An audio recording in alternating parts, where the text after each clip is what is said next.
Dan puji Tuhan saya diberi kesempatan sama Pastor Subekti untuk bisa melayani pagi ini. Semuanya ini karena kemurahan Tuhan, bukan karena kuat dan gagah saya. Ya, saya juga belajar untuk bisa menjadi kuat di dalam Tuhan. Tema hari ini adalah be strong. Nah, kata-kata be strong ini ketika saya searching itu di dalam bahasa Indonesianya adalah kuat ya. Menjadi kuat bisa dikatakan menjadi kuat, kuat ya kan. Tapi di balik kata kuat itu ada katanya lemah ya. Lawan kata dari kuat adalah lemah. Di dalam hidup ini kita menghadapi segala sesuatu dengan segala kekuatan kita. Tetapi di dalam Tuhan kita juga diizinkan mendapatkan kelemahan. Kenapa? Karena Tuhan mau bukan hanya kekuatan kita yang diandalkan, tetapi kekuatan daripada Tuhan. Tuhan izinkan setiap kita ini menghadapi masalah-masalah. Dan hari demi hari setiap kita mempunyai masalah pribadi yang masing-masing Tuhan sudah berikan pada kita. Tapi di situ kita bisa mengerti bahwa segala perkara kita dapat tanggung di dalam Tuhan. Amin. Amin, Ya. amin. Nah, di sini saya akan cerita ya, di awal ini ada cerita satu kesaksian yang kisah nyata. Nah, suatu hari ada seorang hamba Tuhan, pelayan Tuhan ini kebetulan seorang ibu ya. Seorang ibu yang setia sekali untuk melayani Tuhan. Dia ini mempunyai namanya kerinduan itu melayani lebih lagi. Suatu hari seorang hamba Tuhan ini dengan kegiatan rohani melayani dengan sukacita, hingga suatu malam dia tidak dapat tidur, merasakan badannya lemah. Ketika dicek di dokter, dokter memvonis bahwa dia mengidap kanker usus atau liver stadium 4. Nah, di sini ada satu cerita yang membuat kita ini agak sedikit uh, bisa tidak bisa membayangkan bagaimana seorang yang kuat dalam pelayanan hari-harinya, suatu hari dia sakit, badannya lemah, dan ketika dia periksakan tubuhnya itu, vonis dokter itu mengatakan dia stadium 4 liver. Liver itu kanker liver itu kanker hati ya, disebut kanker hati, kanker usus. Nah, stadium 4. Dokter mengatakan umurnya itu tidak lebih dari beberapa minggu. Berita ini membuat dia shock dan semua keluarganya, karena saat itu usianya baru 46 dan dia merasa energinya sedang dalam puncak-puncaknya dalam pelayanan. Nah, saat itu dia merasakan sesuatu yang tidak diharapkan terjadi. Nah, selama dia itu sehat-sehat saja, selalu aktif melayani, tiba-tiba yang mendapatkan berita yang kurang baik atau yang dikatakan berita yang mengerikan seperti itu. Dan apa yang terjadi pada hamba Tuhan ini? Dia menjadi stres, akibatnya badannya drastis turun, menjadi lemah dan tak berdaya. Imun tubuhnya turun drastis, kulitnya berangsur-angsur berubah menjadi kuning. Nah, kalau kanker liver itu biasanya ciri-cirinya menguning badannya ya. Nah, bahkan dokter yang terbaik di dalam rumah sakit berkata tidak ada lagi yang bisa mereka lakukan karena diagnosa itu ketika mereka temukan itu udah stadium akhir. Nah, ini berita yang tidak baik. Kita tahu ya, melemahkan semuanya dari kesehatannya, dari pikirannya, dari semangatnya itu tiba-tiba hilang. Dan ketika menerima kenyataan, pikiran itu menjadi takut, cemas. Dan dalam pikirannya menjadi satu medan pertempuran yang membuat hamba Tuhan ini tidak lagi bisa menerima kenyataan. Nah, di dalam hari-harinya dia mendapatkan intimidasi dari serangan-serangan kata-kata yang melemahkan, menghancurkan, membuat dia depresi. Nah,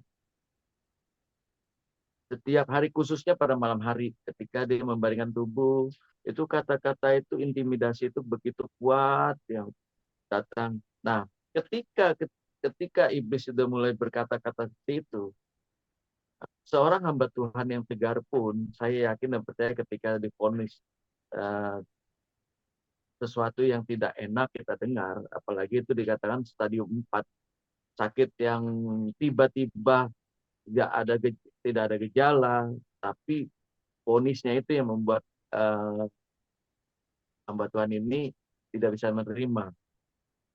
Dan suara-suara itu selalu masuk di dalam pikirannya. Setiap malam itu datang untuk menghancurkan semua apa yang sudah dia bangun. Akhirnya dia merasakan bahwa dia tidak sanggup lagi.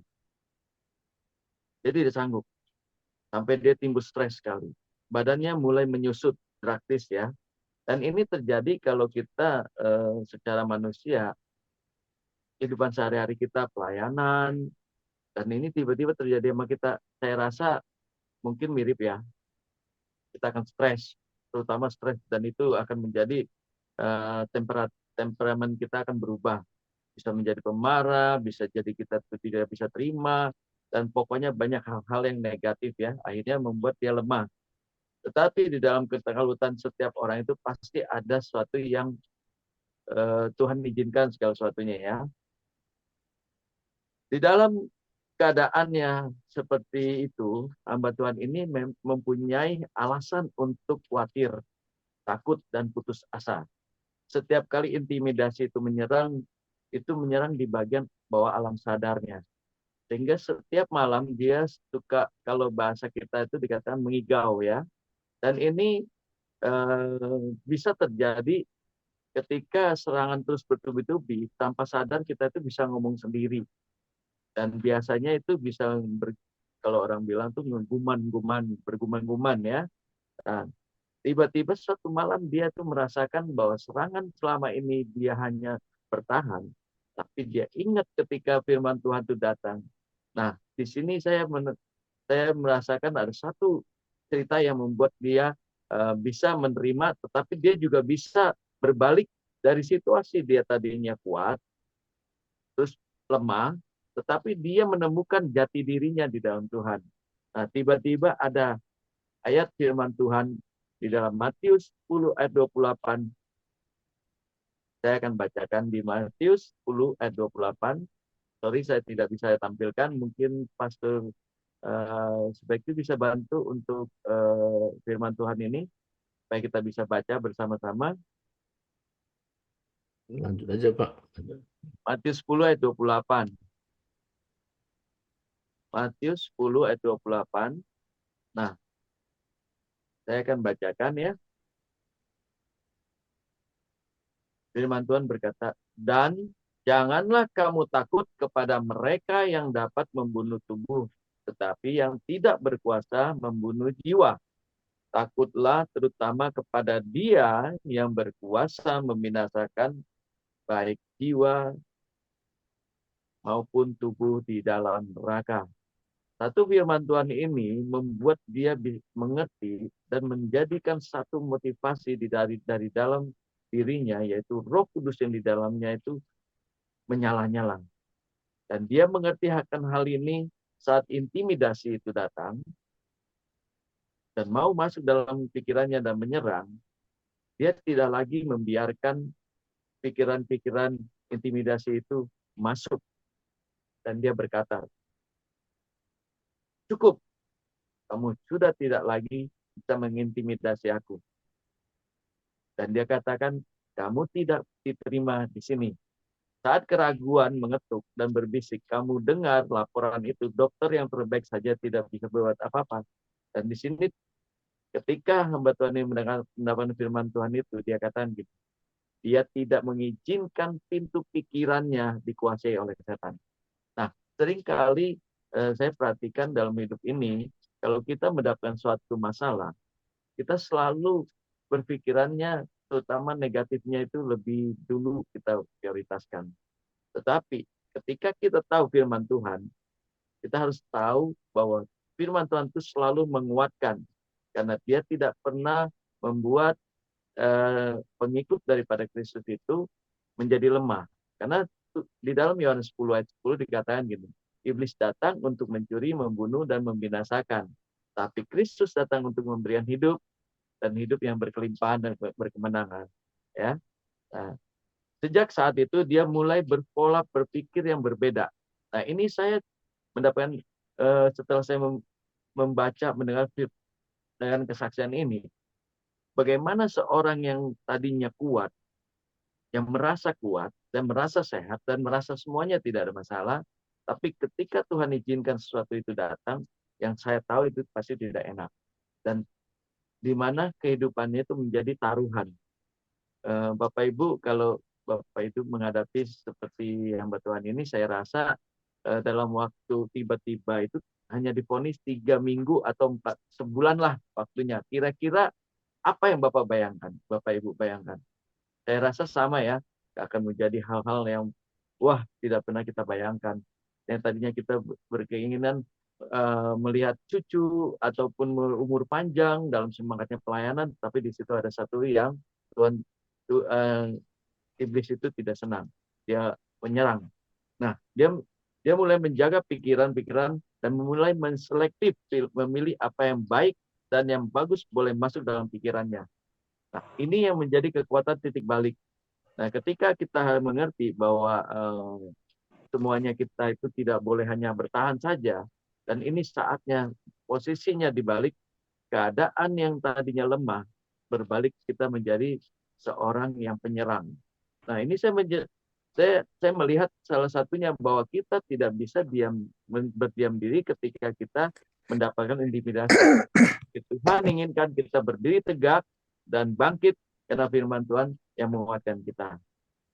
Segala intimidasi, segala apapun kata-kata yang menjatuhkan, sudah mulai dia selektif, dia tutup, dia masukkan firman Tuhan, dan dia masukkan semua apa yang Tuhan janjikan bahwa Allah adalah Allah penyembuh, Yehova Rafa, Yehova Nisi, dan El Shaddai. Dia mulai memperkatakan firman. Nah, itulah yang membuat dia menjadi kuat, dan ketika semua tidak ada harapan, tapi dia bersandar kepada tangan yang kuat. Karena Allah yang kita sembah adalah Allah yang kuat dan luar biasa dahsyat. Ya. Nah, dia katakan dalam Efesus, dia mendapatkan firman Tuhan ini, firman Tuhan berkata gini, Efesus 4 ayat 27, dan janganlah beri kesempatan kepada iblis, sehingga dia memegang firman ini, pelayan Tuhan ini memegang firman Tuhan, dia katakan, dia sejak itu tidak lagi memberi kesempatan iblis untuk mengintimidasi. Tidak ada ruangan sama sekali di dalam hatinya, pikirannya untuk iblis boleh masuk.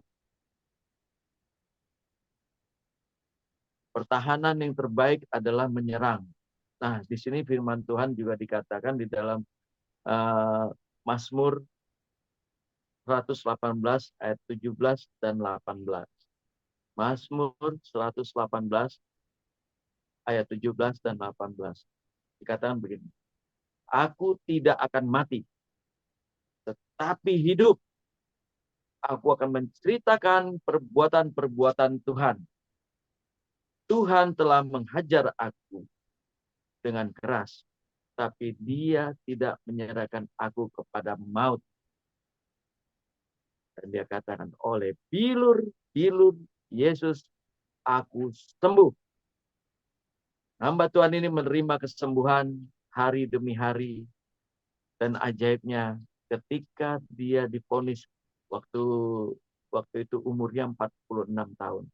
Dokter berkata tinggal beberapa minggu.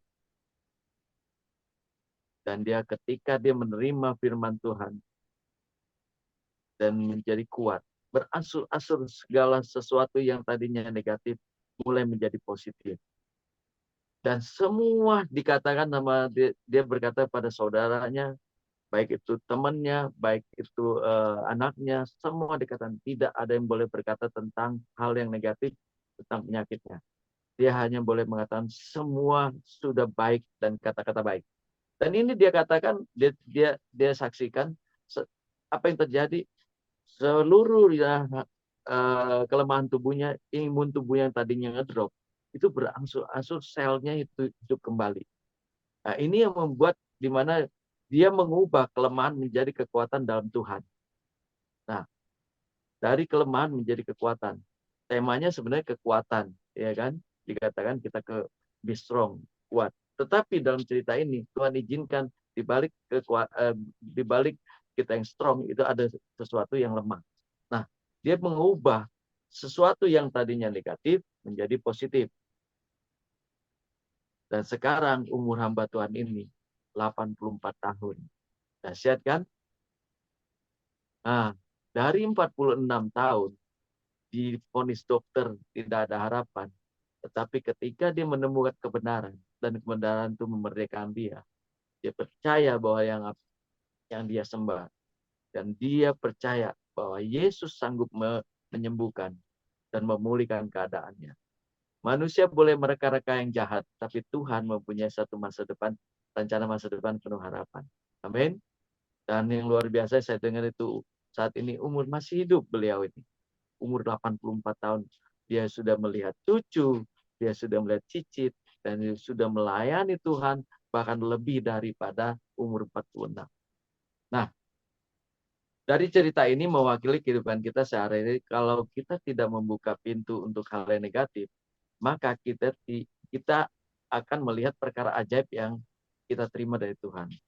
Makanya kalau saat ini Bapak Ibu yang mempunyai perkara, baik itu masalah pribadi ataupun masalah yang ada di dalam keluarga, usahakan semuanya itu yang negatif itu digeser, digantikan dengan yang positif ya.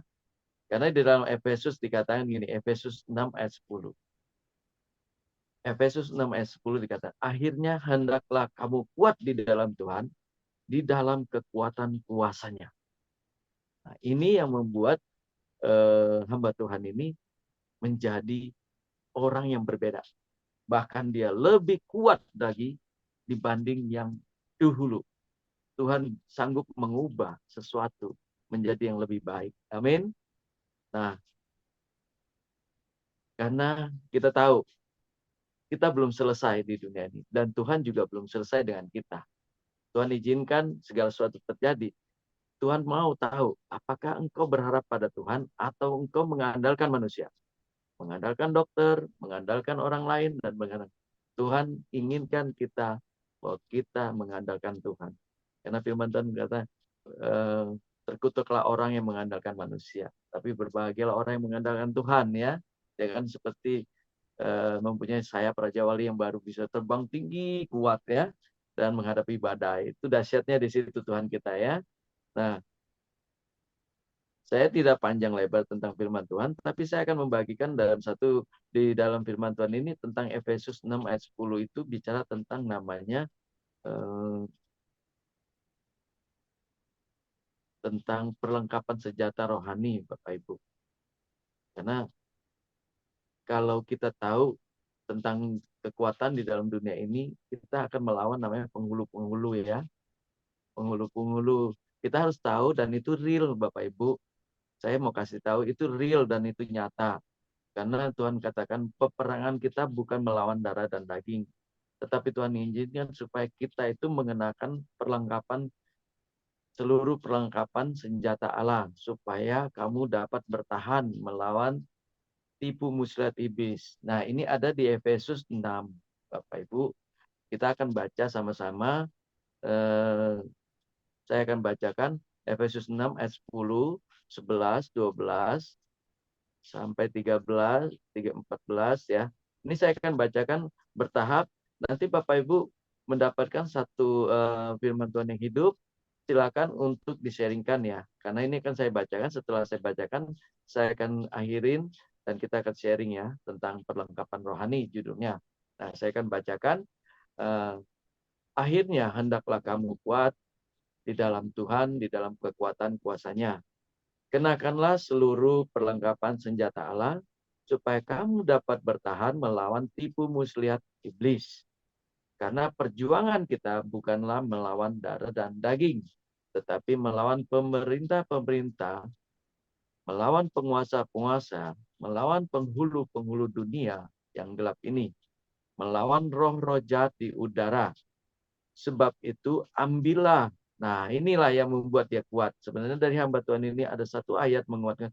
Sebab itu ambillah seluruh perlengkapan senjata Allah, supaya kamu dapat mengadakan perlawanan pada hari yang jahat itu, dan tetap berdiri sesudah kamu menyelesaikan segala sesuatu. Ini firman Tuhan, inilah yang menjadi kekuatan dari hamba Tuhan ini. Dia katakan, sebab, saya ulangi sekali lagi, ayat yang 13, sebab itu ambillah seluruh perlengkapan senjata Allah, supaya kamu dapat mengadakan perlawanan. Nah, tadi saya ada katakan bahwa ketika dia bertahan terus, dan di situ Tuhan katakan, sudah waktunya engkau tidak lagi bertahan, tetapi engkau mengadakan perlawanan. Jadi ketika dia menghadapi semuanya itu, dia mulai melawan dengan firman Tuhan, semua hal yang negatif, yang menjatuhkan, yang melemahkan, yang membuat dia putus asa, depresi, dia kalahkan dengan perlengkapan senjata Allah, yaitu iman ya, dan firman. Nah, jadilah berdiri tegap, berikat pinggangkan kebenaran, dan berbaju cirakan keadilan. Kakimu berkasutkan kerelaan untuk memberitakan Injil damai sejahtera dalam segala hal. Nah, ini kata-kata yang membuat saya juga mengerti bahwa dalam segala keadaan, pergunakanlah perisai iman. Sebab dengan perisai itu kamu akan dapat memadamkan semua panah api dari si jahat. Saya akan selesaikan sampai terus ya. Dan terimalah ketopong keselamatan dan pedang roh, yaitu firman Tuhan. Dalam segala doa dan permohonan berdoalah setiap waktu di dalam roh, dan berjaga-jagalah dalam doamu itu dengan permohonan yang tidak terputus-putusnya untuk segala orang kudus. Nah, Bapak Ibu, sharing firman Tuhan ini sebenarnya ada satu kita belajar. Dari segala sesuatu yang kita hadapi dunia, kita harus mengerti bahwa Tuhan sudah memperlengkapi dengan apa yang Tuhan inginkan kita bisa berdiri dan tegak, iman kita timbul dan bertumbuh menjadi kekuatan dalam hidup kita. Dan kita bisa tahu bahwa yang kita terima itu adalah kekuatan daripada Tuhan, dan itu yang akan bisa memuliakan keadaan. Bapak Ibu, saya juga mengalami sedikit kesaksian saya. Saya ketika melayani segala sesuatu merasa semuanya baik-baik aja. Tetapi suatu saat tanpa saya sadari dan saya tidak bisa menyangka-nyangka, satu peristiwa terjadi yang tidak pernah saya bayangkan. Keluarga saya, termasuk anak saya, istri saya, Tuhan izinkan saya diserang stroke ringan. Saya katakan stroke itu nggak enak, Bapak Ibu. Tolong jangan minta sakit itu, karena itu membekas dan tidak akan bisa hilang. Itu membuat namanya frozen wings, sayap, bahu, tangan, kaki, dan terutama setengah badan kita tidak bisa berfungsi kembali. Dan saya merasakan jam dunia berhenti. Saya merasakan masa depan saya hilang. Saya merasakan semuanya selesai. Intimidasi kata-kata itu masuk ke dalam diri saya. Dan saya meratapi diri saya dan saya nangis. Tapi satu hal saya ingat, seperti hamba Tuhan ini, perlengkapan rohani kita butuhkan. Iman yang tadinya kita lemah, hancur, kita harus bangkitkan melalui firman Tuhan. Saya mulai mendengarkan lagu-lagu rohani terus. Saya tidak bisa berkata-kata, saya hanya bisa menangis. Karena kenapa? Saya sudah melihat, sudah selesai. Sudah selesai. Iblis katakan, kamu sudah tamat. Kamu sudah selesai. Saya tidak bisa berbicara apa-apa. Karena kenapa? Mulai saya lihat di kaca, tangan kanan saya, kaki saya, badan saya setengah ini rasanya dingin. Sebelah kiri saya hangat. Kanan, tangan sebelah stroke itu biasa sebelah kanan itu yang laki-laki di kanan, dan saya rasakan tidak bisa difungsikan kembali. Dan sudah membentuk jari laba-laba. Dan saya cuma bilang, Tuhan, saya bilang sama anak saya, Saya saat itu ada anak saya yang paling kecil, dia menopang saya, sudah nggak bisa berdiri Bapak Ibu, sudah nggak bisa berdiri. Karena kaki itu mulai melengkung ke dalam. Nah ini hati-hati ya, itu gejala awalnya sebenarnya kesemutan. Kesemutan saya anggap ringan, kebas, tapi ternyata dia naik menjalar sampai ke atas. Nah itu pola makan saya juga jorok dulu ya, dan saya akui saya berdosa tentang hal makan, tidak pernah memilih, tapi setelah saya mengalami semua ini, saya itu gugur iman saya. Karena saya merasakan gini, kenapa Tuhan? Nah, itu sering kali kita udah dapat pencobaan ataupun ujian itu selalu mengatakan, kenapa Tuhan? Ayub berkata, yang baik saja masakan kamu mau terima, masa yang nggak baik juga kamu nggak mau terima? Di dalam pengkhotbah dikatakan, Tuhan menciptakan hari kemujuran, juga ada hari kemalangan. Dan saya terima itu. Akhirnya saya katakan ke anak saya untuk menguatkan saya dan iman anak saya katakan, nak, waktu dia gendong saya ke toilet karena saya pas kebetulan mau buang air, saya udah nggak bisa berdiri. Saya cuma minta, anak saya tuh umur 14 tahun kecil, badannya kurus tinggi, ya tingginya pas hampir saya lah. Saya bilang, nak, kamu jangan kecewa sama Tuhan ya. Kamu tidak boleh kecewa sama Tuhan ya. Terus saya di depan dia juga menambahkan kata-kata, Tuhan, jangan tinggalkan aku. Saya tidak bisa berdoa dengan doa-doa seperti dulu. Saya cuma katakan, Tuhan jangan tinggalkan aku. Dan setelah itu, anak saya melihat saya, dan saya merasakan ada sesuatu yang kekuatan baru dalam diri saya. Ketika saya katakan, Tuhan jangan tinggalkan aku. Dan saya mulai berkata, maafkan aku Tuhan. Ampuni aku. Dan saya harus mengerti bahwa Tuhan izinkan segala sesuatu itu untuk mendatangkan kebaikan ternyata. Dan puji Tuhan, dengan kata-kata negatif yang iblis serang, panah api dari si jahat tipu daya dia tembakan, itu saya bisa tangkis dengan apa? Dengan firman Tuhan. Dan saat itu mulai berangsur sel darah saya yang tadinya beku, yang tadinya kental, secara ajaib bahwa bilur Yesus itu sanggup memulihkan. Dan puji Tuhan, saya sudah bisa diizinkan Tuhan, malah saya dapat menolong orang banyak. Orang yang tadinya berpikir, who are you? Siapa lu? Siapa kamu? Kok bisa? Karena Tuhan punya rancangan kepada setiap kita. Ada rancangan yang ajaib dan supranatural. Bapak Ibu akan mengalami hal ini kalau engkau izinkan Tuhan itu beracara dalam hidupmu. Dan terima segala sesuatu dengan iman ya. Dan puji Tuhan, saya dipulihkan Tuhan secara normal kembali. Tapi saya tahu Tuhan sepertinya mengatakan, cukuplah kasih karuniamu, karuniaku padamu. Seperti Paulus katakan, ada duri dalam daging. Dan setiap orang yang sakit itu pasti ada bekas. Dan bekas itu adalah tanda rambu-rambu yang kita harus tahu.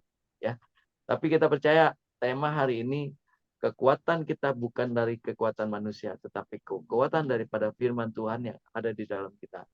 Amin. Roh Kudus mampu menuntun dan juga akan menyelesaikan pekerjaan yang belum selesai. Terima kasih untuk pagi ini. Saya percaya firman Tuhan yang singkat, yang simpel ini kiranya memberkati Bapak Ibu dan Tuhan Yesus memberkati. Saya kembalikan ke Pak Pastor Sen sebaiknya. Amin, amin, amin. Terima kasih Pak. Ya,